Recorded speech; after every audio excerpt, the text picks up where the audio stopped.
আসসালামু আলাইকুম আমার দর্শক ভাইরা, আজকে আপনাদের উদ্দেশ্যে আমি একটি ভালো বার্তা নিয়ে এসেছি। সেটা হলো যে আজ থেকে মনে হয় 3 মাস অথবা 4 মাস আগে, 4 মাস এরকম হবে আর কি।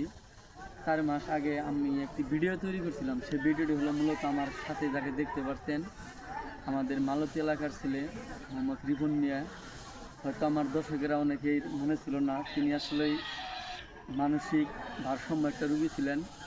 সবার সহযোগিতায়, আমাদের এলাকার সবার সহযোগিতায়, বিশেষ করে আসলে এই উদ্যোগটা আমি আমাদের এলাকার বিভিন্ন যারা সমাজ প্রতিনিধি বা আছেন, বড় ভাই, চাচা, কাকা, সবার সাথে আলোচনা করেই একটা উদ্যোগ নিয়েছিলাম যে পাবনা মানসিক মেন্টাল হসপিটালে এই রিপনকে একটা চিকিৎসা করার জন্য।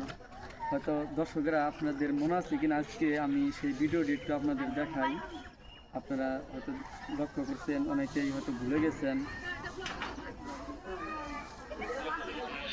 এই যে দর্শক ভাইয়েরা, এরকম একটা বাসতলা মাদায় এরকম এই যে শিকল বাঁধা, এইভাবে আসলেই 24 ঘন্টা এই জায়গায় থাকে বসা।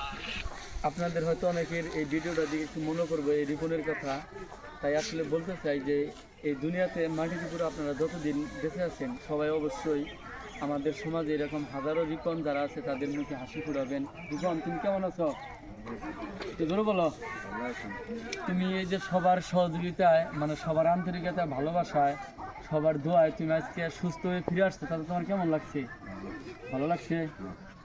যাক, অবশ্যই তুমি তাদের জন্য দোয়া করবা যারা তোমাকে সহযোগিতা করছে বা তোমার জন্য এগিয়ে আসছে অর্থ দিয়ে, শারীরিক শ্রম গ্রাম দিয়ে এই পাবনা মানসিক হসপিটাল পর্যন্ত নিয়ে গেছি। তাদের জন্য অবশ্যই তুমি দোয়া রাখবে, ঠিক আছে?